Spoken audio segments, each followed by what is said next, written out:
Hello friend, তোমরা সবাই কেমন আছো? আশা করি তোমরা বেশ ভালোই আছো। Welcome to back my channel Madhumita Mahali ব্লগে। তো ব্লগটি আমি এখান থেকে শুরু করছি। এখন আমি কাপড়গুলো ভিজতে দিয়ে দিয়েছি, আর এক বালতিতে ধোয়া হয়ে গেছে। তো ভাবলাম কি তোমাদের কাছে আমি কি কাজ করছি সারাদিন সেটাই তোমাদের কাছে শেয়ার করি। আর শ্বশুরবাড়ি থেকে চলে এসেছি, এসে কাপড় টাপড় ধুতে লেগে গেছি, কারণ আমরা যাব অন্য জায়গায় যাব বলে তাড়াতাড়ি কাপড়গুলো ধুয়ে দিচ্ছি। কালকে বের হতে হবে আমাদেরকে। কোথায় যাচ্ছি সেটা তোমাদেরকে বলছি, দাঁড়াও। আগে আমি এগুলো ভিজতে দিয়ে দিই।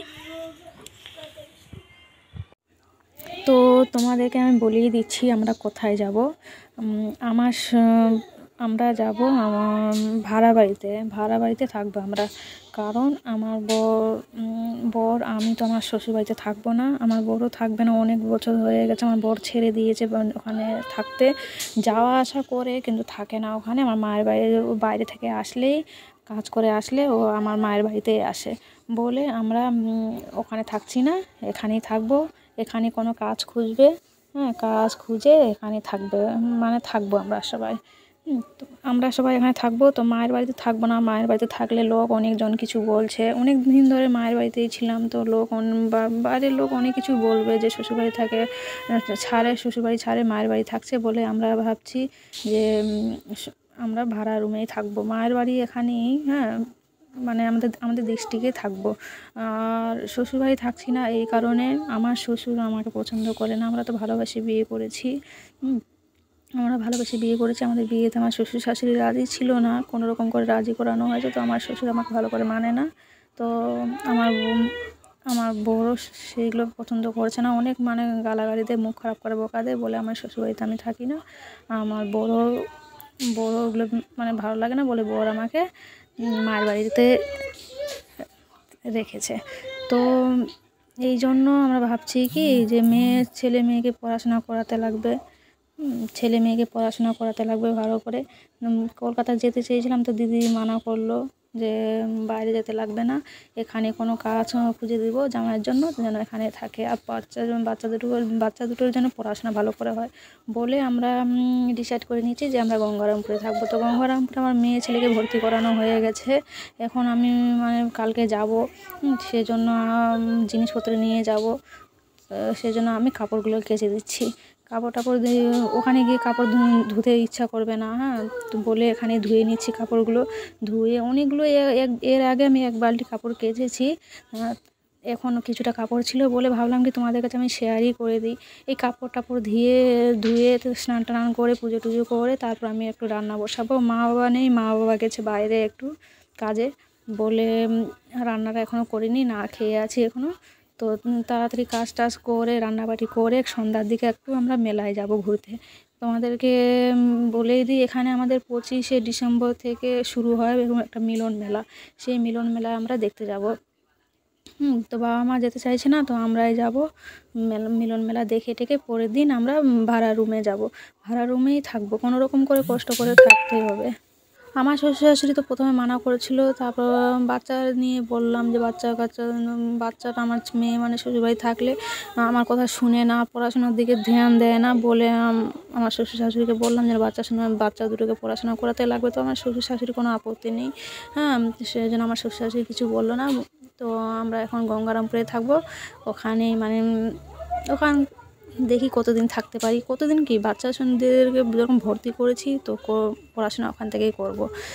তো তাড়াতাড়ি করে কাজগুলো করছি, যেন রান্নাবাটি করতে হয় আমাকে। সবাইকে খিদে লেগেছে, কিছু খাইনি, মুড়ি খেতে চাইছে না আমার বর, আমার বাচ্চা দুটো খেতে চাইছে না। তো আমি কাজ টাজ করে রান্নাবাটি করবো, স্নান টান করে পুজো পাঠ করে রান্নাটা করে নেব। তো চলো আমি কাপড়গুলো শুকাতে দিই। নোংরা কাপড় নিয়ে গেলে ওখানকার লোক কী বলবে যে বাচ্চা কাচ্চার নোংরা কাপড় আছে। আমারও নাইটিগুলো খুবই নোংরা হয়েছিল বলে কেচে নিয়ে যাব ওখানে। তো তোমাদেরকে একটা কথা বলে দেই যে আমরা যেই রুমে থাকবো সেই রুমটা হলো আমাদের টিনের। এখন মানে হাতে এতটা টাকা নেই যে আমরা ভালো রুম নেব, হ্যাঁ সেটারও টাকা নেই, অনেক কষ্টই থাকতে হবে ওখানে। একটাই রুম দিয়েছে আমাদেরকে, সেটাই নেবে, বেশি টাকা নেবে না। তো ছেলে মেয়েদের পিছনেও আমাদেরকে টাকা খরচা করতে হচ্ছে। হ্যাঁ, ছেলে মেয়েকে যে ভর্তি করলাম 5,000 খরচা হয়েছে, আরও তো বাকি আছে অনেক কিছু নেওয়ার জন্য। তো একটু অসুবিধা হবে আমাদের, প্রচণ্ড অসুবিধা হবে আমি জানি, কিন্তু টিনের রুম নিয়েছি এই কারণে, টাকার জন্য। টাকা কম শর্ট পড়েছে বলে টিনের রুম নেওয়া হয়েছে। তো টিনের রুমে থাকতে হবে, যেরকম টাকা সেরকমই রুম নিতে হবে আমাদেরকে, কষ্ট করে থাকতেও হবে। ছেলে মেয়েকে পড়াশোনা করাতে লাগবে, আমি এটাই ভেবে নিয়েছি যে ছেলে মেয়েকে পড়াশোনা করাতে লাগবে। আমি কখনো ভাবিনি যে আমি গঙ্গারামপুরে থাকবো। অনেক দিন ধরে আশায় ছিলাম যে কলকাতায় থাকবো, আমরা কলকাতায় থাকবো, কিন্তু আশাটা হলো না। তো কলকাতা যাওয়া হলো না, তো এখানেই থাকতে হবে আমাদেরকে। তো কী করব? তো চলো, আমার কাপড় শুকাতে দিয়ে, আমার কাপড়গুলো শুকাতে দিয়ে দিয়েছি, এখন রান্নাবাটি করে সন্ধ্যার দিকে একটু মেলা ঘুরে আসি। তো চলো বাকি কামগুলো করে মেলা ঘুরতে যাব, সেখানে দেখা হবে। তো এই দিকে আমি বাড়ির সব কাজকর্ম করে সন্ধ্যার দিকে মানে রাত্রে, হ্যাঁ রাত্রি 8টার দিকে আমরা মেলা ঘুরতে চলে এসেছি। 25শে ডিসেম্বর পরের দিন হচ্ছে মেলাটা বসে, 10-12 দিন থাকে এই মেলাটার নাম হলো মিলন মেলা। বছরে একবার বসে। হ্যাঁ, তো থাকে কতদিন, 10-12 দিন। তো মেলা ঘুরতে আমরা চলে এসেছি। বাবা মাকে বললাম, বাবা মা বলে ঠান্ডায় বের হবো না, তোরা ঘুরে আয় বলে আমরা ঘুরতে চলে এসেছি। আর এখন খাওয়া দাওয়া করবো, খাওয়া দাওয়া করে একটু 2-4টা রিলস বানিয়ে নেবো, শর্ট ভিডিও বানিয়ে নেবো। তো তারপর বাড়ি যাব। বাড়ি যাওয়ার পরের দিন আমরা মানে ভাড়া বাড়িতে থাকতে যাব। তো ব্লগটি আমি এখানে শেষ করছি। আজকের ব্লগটি যদি তোমাদেরকে ভালো লাগে তো লাইক করে দেবে, আর আমার চ্যানেলটিকে প্লিজ সাবস্ক্রাইব করে দেবে। তো তোমরা ভালো থেকো, সুস্থ থেকো, আবার দেখা হবে নেক্সট ভিডিওতে। ওকে, বাই, টাটা।